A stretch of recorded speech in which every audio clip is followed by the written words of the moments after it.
mask it.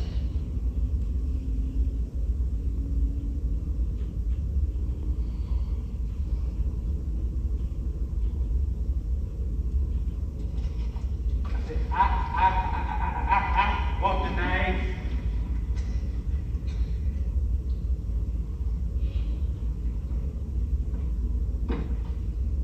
Let him ask again.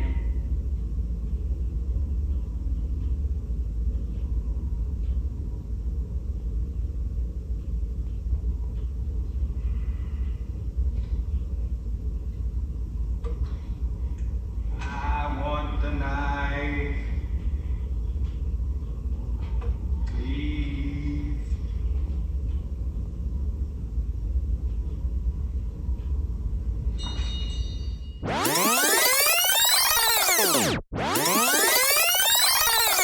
Case out of Idaho, and their help was needed.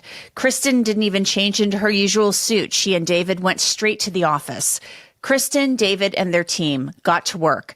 They accepted the DNA from the police who showed up, and they started the work of building family trees to determine whose DNA was on the snap of the knife sheath. Kristen said they built out the family trees and determined the source of the DNA likely came from a family in Pennsylvania with some Italian heritage. That's significant because it would later be determined that Brian Kohberger was the source of the DNA on the snap of that knife sheath. On December 10th, the FBI stepped in and took over the family tree search.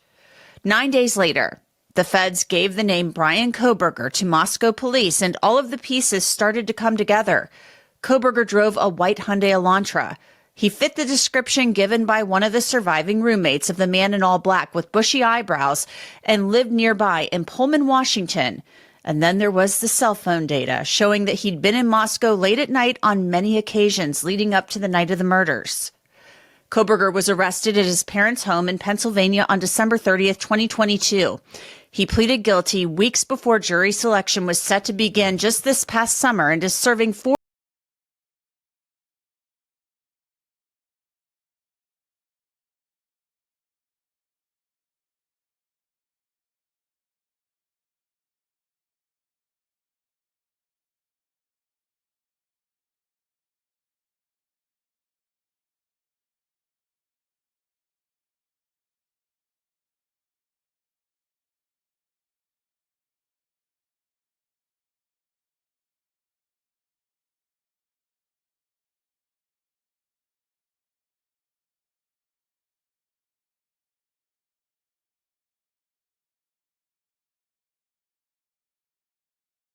Hunter Johnson came up to me and said, I was like, where's Ethan and Xana? And he's like, they're not here anymore. So like, what do you mean they're not here anymore? He's like, I think they were murdered last night. Was killed. Maisie brought him to her sorority formal. She now cherishes the text he sent her before bed. So he started off by texting me, I think he said, "Dog, come hang out. We all want you here." And I said, "I'm going to bed." And then he said, "Love you." And I didn't even respond to that. I think I was asleep by then. And the "I love you" kind of stood out, though. Well, yeah. Yeah, definitely. Okay, so we are reviewing the forensic evidence on this case, and we're going to follow the blood that was found on the table and see if it was tested. This report was accepted on December 27th, 2022 and January 6th, 2023. Well, tests performed on items 72 through 78, 101, 102, 103, and 104 indicated the presence of blood. Results from the presumptive chemical tests for the presence of blood were negative on items 100, 105, 106, and 107.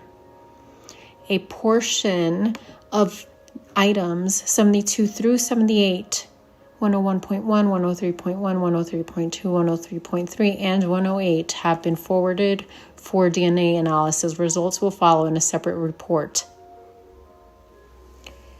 So let's follow the evidence and see what happens here. This report begins on page 6 of 35, and it says items 72 were submitted swab from I'm sorry, no. What I'm looking for is 74. Item 74, submitted swab from the second floor table. Then we continue on to the next page.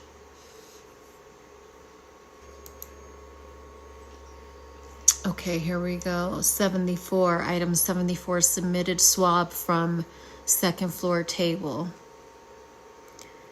Date of analysis, January 9th, 2023. Dear Lord. None of this evidence was tested prior to Brian Kohlberger's arrest. So again, I ask myself, how did the evidence point them to Brian Kohlberger? Because I'm not seeing it. In fact, let me read you some email exchanges from November 16th. They had him. They knew his name on November 16th. Now, I just want to clarify something. This is not a Hunter Johnson did it or Jack DeCourt did it video. This is a video basically stating, how the fuck did you come up with Brian Kohlberger? Now, let's read this email. I was just informed.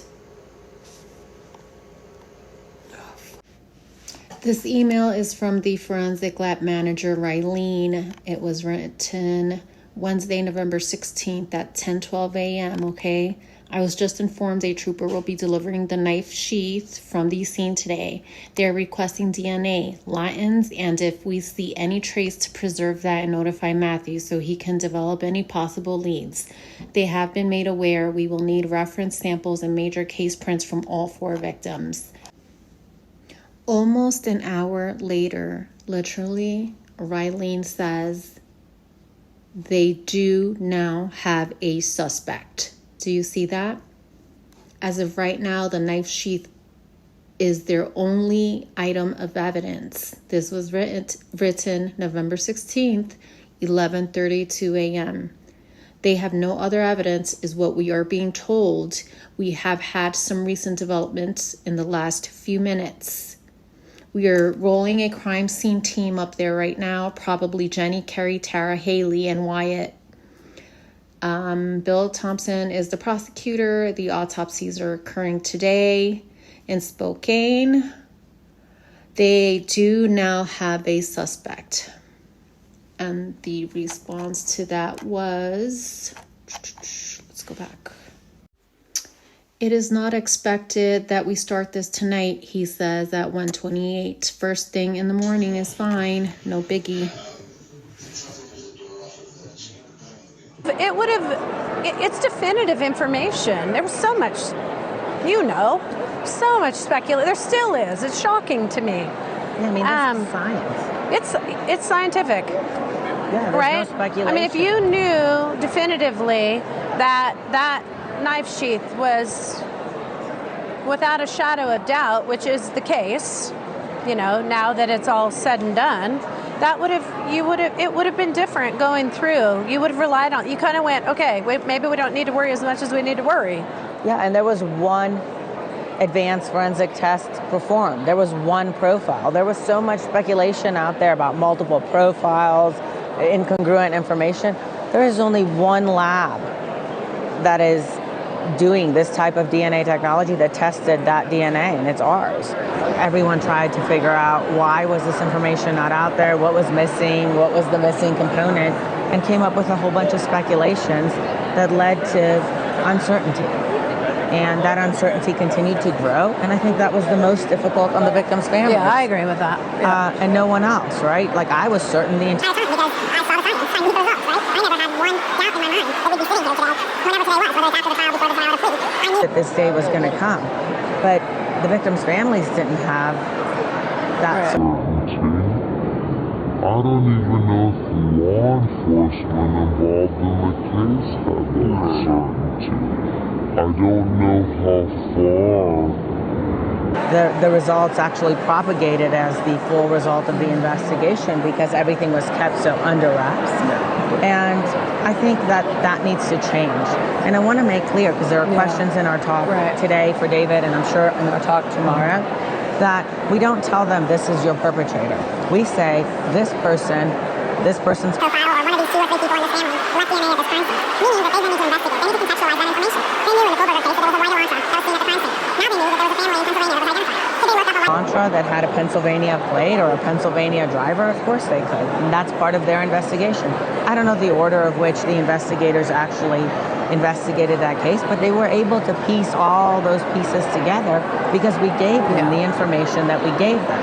And as they pieced all those puzzle pieces together, it became very clear that there was only one suspect that was possible of committing this crime.